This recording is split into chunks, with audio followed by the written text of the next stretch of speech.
Sinong mag-akala na ang dating maganda, maputi, sexy at may mga matang mapang-akit ay papanawan ng sariling katinuan? Nakakakilabot yung mga negatibong panalangin. Yung sinasabing mamatay na lang daw sana si Brandy Ayala. Sinong mag-aakala at magsasabi na ang babaeng pinanawan ng bait na si Brandy Ayala ay gagaling pa at babalik sa kanyang katinuan? Gulat na gulat kami nung una naming muling makita si Brandy matapos ang 4 na buwang pamamalagi niya sa Safe Heaven at By Foundation. Ang ganda-ganda ni Brandy. Kumusta ka na? Mabuti. Natatandaan mo ako? Hindi. Morley. Brandy, natandaan mo? Natandaan mo na siya? Nakakaiyak ka. Isipin mo, inahabol-habol lang namin sa dati. Napakaganda na nagawa niyong ito. Wala akong masabi. Speechless ako. Kung kaya mong mabuhay sa tundo, kaya mo ring mabuhay saan man sa mundo. Morley Alinio. Ito ang Tundo. Yes, magandang tanghali, hapon, umaga. Kung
katinuan. Kasama niyo po ba dati yung nanay ni Brandy Ayala na nagtitinda ng isda dito? Opo, tagal na po kayong kasama. Si Brandy po ba nagpupunta ng mga panahon na yon? Oo, nagpupunta. Kumusta naman si Brandy ng mga panahong hindi pa siya nagsi-showbiz? Diyan lang, sa nanay niya, tumutulong. Tapos nung si Brandy ay mag-artista at may nangyari nga nawalan siya ng kaisipan, ano po ang naging reaction po ninyo rito bilang mga kasama po sa trabaho o pagtitinda ang kanyang nanay? Nanginayang, nabigla kami. Ano pangalan niyo, ate? Tama to? Ate Rowena, anong klaseng bata si Brandy nung kabataan pa na nagtitinda rito? Maganda siya, tsaka mabait. Malamalang nanay niya, tsaka tatay niya. Ano itsura niya no bago siya pumasok sa showbiz? Ano, maganda. Kasi napalaayos na siya eh. Pero nagulat ako. Kakaiba ang wish ng mga kapitbahay ni Brandy. Eh ngayon, kumusta na pag nakikita niyo si Brandy? Ano na itsura? Naawa kami siya, hindi ba na siya ng nanay niya. Dapat nauna siya sa nanay niya kaysa sa nanay niya nauna. Ibig sabihin, dapat nauna nang nawala si Brandy? Kasi walang nag-aalaga sa kanya eh. Oh, kung nanay niya at least kahit paano, nanay niya natira, di na nag-aalala nanay niya ang ganyan mangyayari sa kanya. Ano po ang wish nyo para kay Brandy? Sana kunin na siya ng nanay niya para hindi na siya maghirap. Wala namang nag-aalaga talaga. Kuya, ano wish mo para kay Brandy? Sa kanya gusto niya sana raw ay mawala na sa mundo. Eh ikaw kuya, anong wish mo? Ang wish ko sa kanya, sana kunin na siya dito. Kaysa naman dito, pag ganyan-ganyan, palakad-lakad, malay mo, meron siyang loko-lokong mga tsempuhan, hindi natin alam, tapos masagasaan, huwag naman sanang ganun. Pero kung akong tatanungin, sumunod na siya sa nanay niya. Nakakakilabot yung mga negatibong panalangin. Yung sinasabing mamatay na lang daw sana si Brandy Ayala dahil wala na raw nag-aasikaso pa sa aktres. Sinong mag-aakala at magsasabi na ang babaeng pinanawa ng bait na si Brandy Ayala ay gagaling pa at babalik sa kanyang katinuan? Sa magkasanib na puwersa ng Bay Foundation o Battle Against Ignorance at ang Safe Haven Recovery Village sa Cebu City ay isang milagro ang naganap. Ang baliw na pakalat-kalat sa lansangan, ang baliw na nanlilimahid ay nagkaroon ng panibagong buhay, panibagong pag-asa. Kung natatandaan ninyo, dahil sa vlog na ito, naagaw ang atensyon ng Safe Haven at Bay Foundation. Kung kaya't agad-agad matapos nilang mapanood ang aking vlog, kinausap nila ako, nakipagkita sila sa akin. Kami ay nagplano, nagkaisa at nagtulong-tulong para sa isang napakagandang adhikain. Ang dating gusgusin, marumi, mabaho, napaikot-ikot na isang Brandy Ayala, ngayon isang masiyahing Eljot na ang palayaw ni Brandy sa kanyang mga kamag-anak, kaibigan at kakilala sa Tondo. Gulat na gulat kami nung una naming muling makita si Brandy matapos ang 4 na buwang pamamalagi niya sa Safe Haven at Bay Foundation. Ibang-ibang Brandy Ayala na ang aming nayakap, ang aming nakausap. Kung dati-rati takot ito, kung dati-rati tinatakbuhan kami nito, ngayon may ngiti na sa kanyang mga labi. Masaya na siya at higit sa lahat, malinis na ang kanyang katawang dati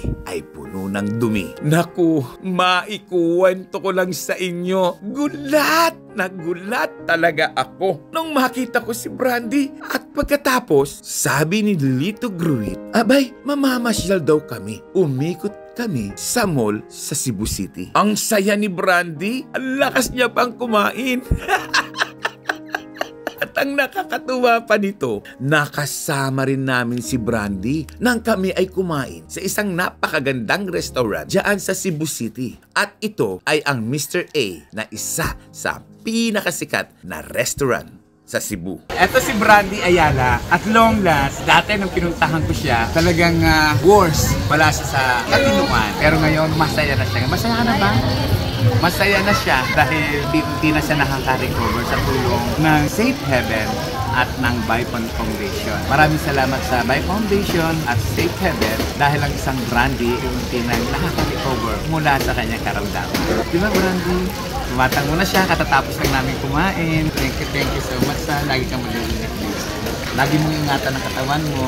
Tandaan mo, marami nagmamahal sa'yo. May mga kapatid na nagmamahal sa'yo. Kaya po sa lahat po ng ating mga viewers, kung may maitutulong po kayo, tulungan po natin si Brandy at ang Safe Haven dahil nangangailangan pa po si Brandy ng gamot. Mahaba-haba pa pong gamutan para ganap niya na matamo yung sinasabi natin pong kagalingan. Gagaling po si Brandy sa tulong po ninyo, kaya wag po natin sanang pandamutan si Brandy sa tulong na ibibigay natin. Salamat salamat sa Safe Heaven at sa Bay Foundation dahil nandiyan sila para kay Brandy Ayala. Maraming salamat. Alam mo, natutuwa po talaga ako dahil isa itong kabutihan na ating nagawa. Ang madalas ko nga pong sinasabi, gumawa tayo ng kabutihan sa kapwa. At mula sa dibdib ko ang sobrang pagpapasalamat. Salamat Bay Foundation at maraming salamat Safe Heaven. Dahil kung hindi sinyo, siguro pakalat-kalat pa rin ang isang Brandy Ayala sa palengke ng Pilipino. Kaya salamat po, inuulit ko po sa inyo. Salamat.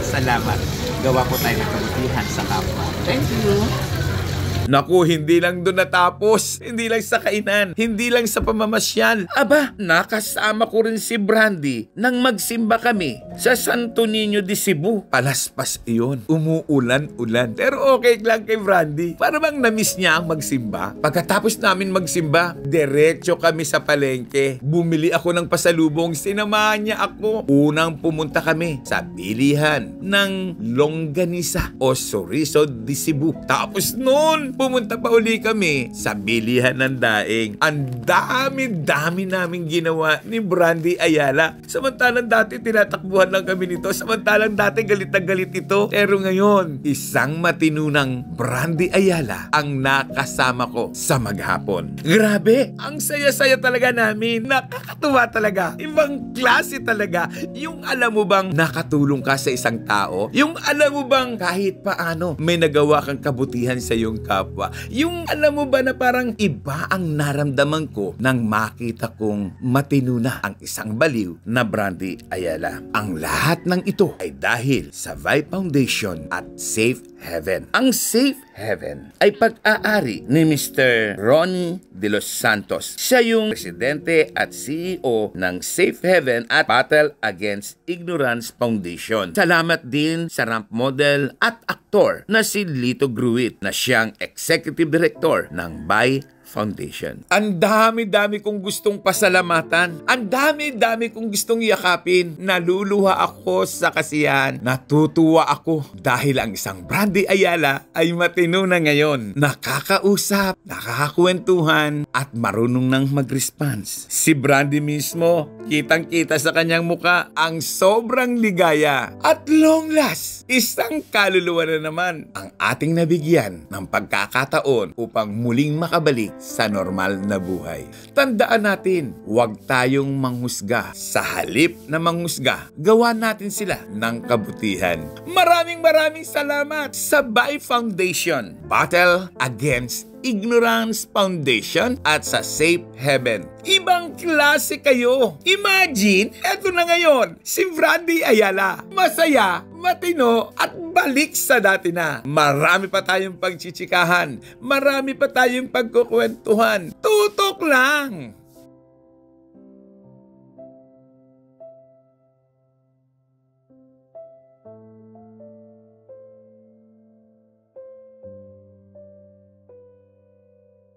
Nakakaiyak yung alam mo yung isang tao na naging bahagi ng buhay mo. Thank you so much. Natatandaan mo ako? Hindi.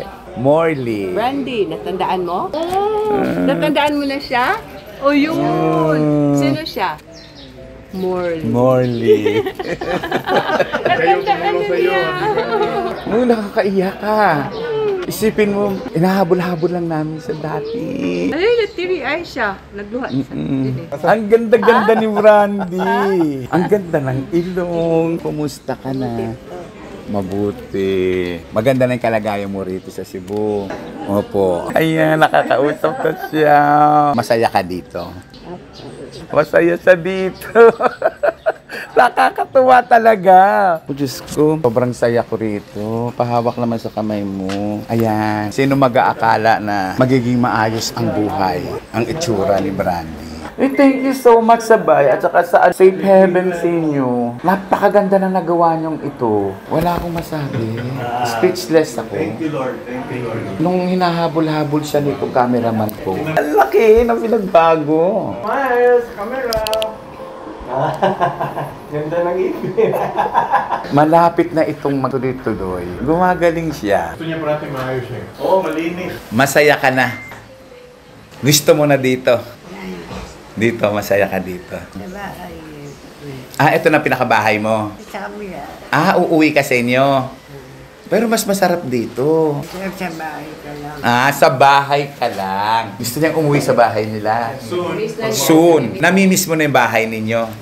Anong feeling mo, Morley? Sobrang saya ko kasi nakita ko talaga ito. Of course. Tapos eto ngayon.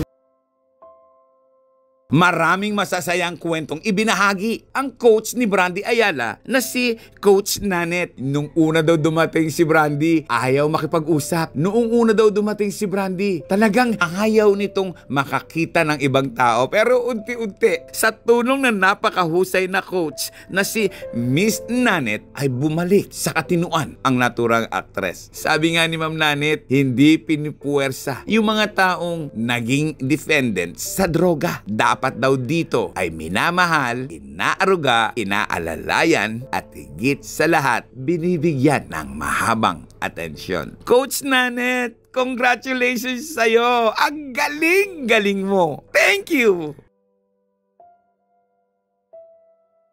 Marami tayong nga alamin. Ano nga ba ang layunin ng Bai Foundation? Unang-una, nagsishare kami ng information tsaka awareness sa lahat ng tao tungkol sa mga bagay na nagkakamali sila sa pag-iisip, no? Sa pag-aakala. Unang-una, lahat ng drug addict, iniisip nila na hopeless tsaka mga masasamang tao. Hindi naman yan totoo.